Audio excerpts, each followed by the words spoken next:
Some 1,000 people attended the bridge dedication and ceremony Friday afternoon. The US 141 bridge over the Menominee River was named as Veterans Memorial Bridge in honor of all veterans.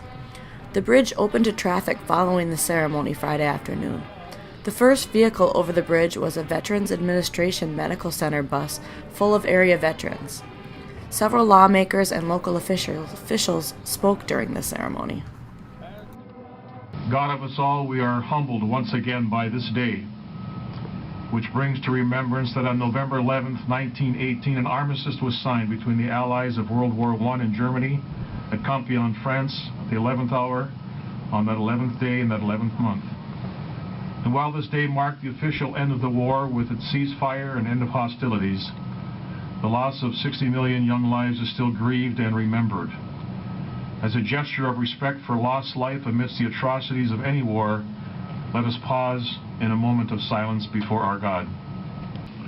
You know, in my position, I get to open a lot of bridges and do a lot of groundbreakings, and I got to tell you, the two biggest that I've been to have been in the UP, and I think this is the largest group that I have seen for a bridge dedication or ribbon cutting anywhere. So congratulations to all of you for being here.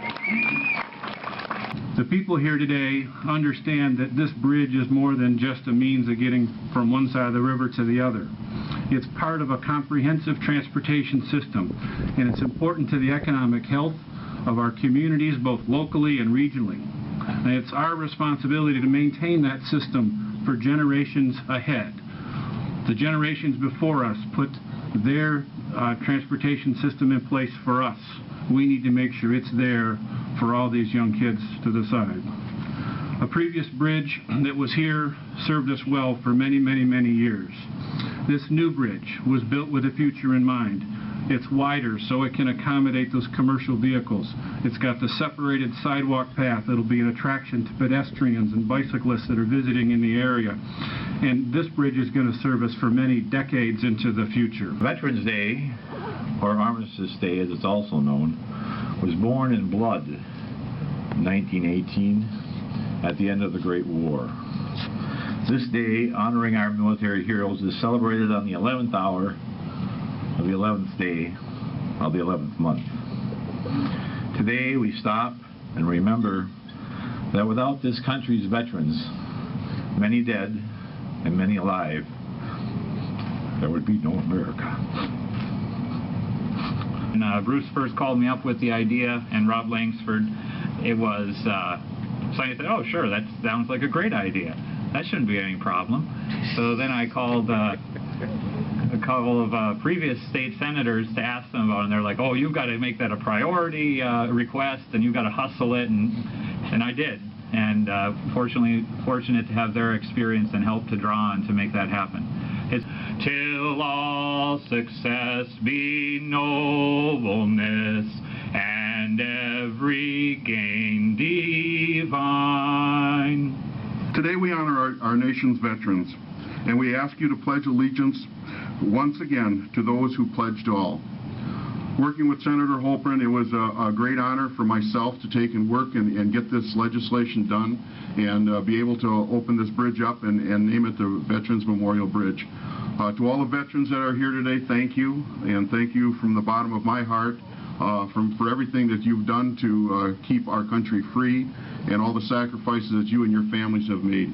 Again, thank you, and we're going to have a great day when this bridge does open today. Thanks. In special tribute, therefore, this document is signed and dedicated to honor the men and women of the American Armed Forces for whom this new bridge is linking our state's name, and the recognition of the regional spirit that is in evidence here today. Signed, Rick Snyder, Governor of the State of Michigan, Tom Casperson, State Representative, 38th District, and of course our good friend Ed McBroom, State Representative representing 108. Thank you very much. Basically today I'd just like to have some thank yous put in there to the people that I've worked with and how important it is to us. The Merrimack County County Board, the Sheriff's Department, Highway Department. As you know, the detour officially was on Highway 8, but anybody in this area is going to find the shortest line to a point. So the people in Merrimack County and Florence County kept that county end open for us, did a good job. and I think that's very important. The other part on the Merrimack County side is the Sheriff's Department of Merrimack County worked very well with us, so those people I want to just thank.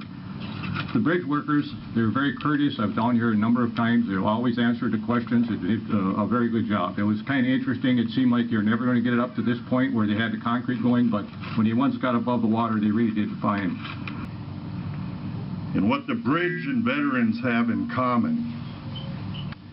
Think about the inconvenience for 11 months, the detours, and all the other hardships. Sacrifice, time. Time's important, time is costly. Just think of the extra dollars that many people had to spend because of this sacrifice. And think of the businesses that had to work around this. The country is judged by how we treat our veterans. This facility and bridge is an example of what we are doing. We are honoring the men and women that stood in harm's way to protect us. We are grateful for your service, and we are grateful for what this next generation of veterans are going to be doing.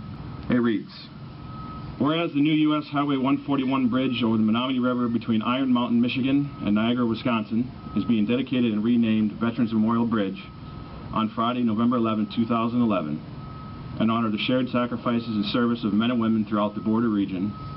And whereas the new bridge is 20 feet wider and 40 feet longer, cost approximately $5.6 million and took 11 months to complete. To all the veterans that have served our great nation to ensure our freedom, I would like to mention one veteran, Zygmunt Bonkowski. He turned 97 today on 11/11/11. Zig is an active member of the American Legion Post 363 and is honored to be the oldest World War II veteran at that organization.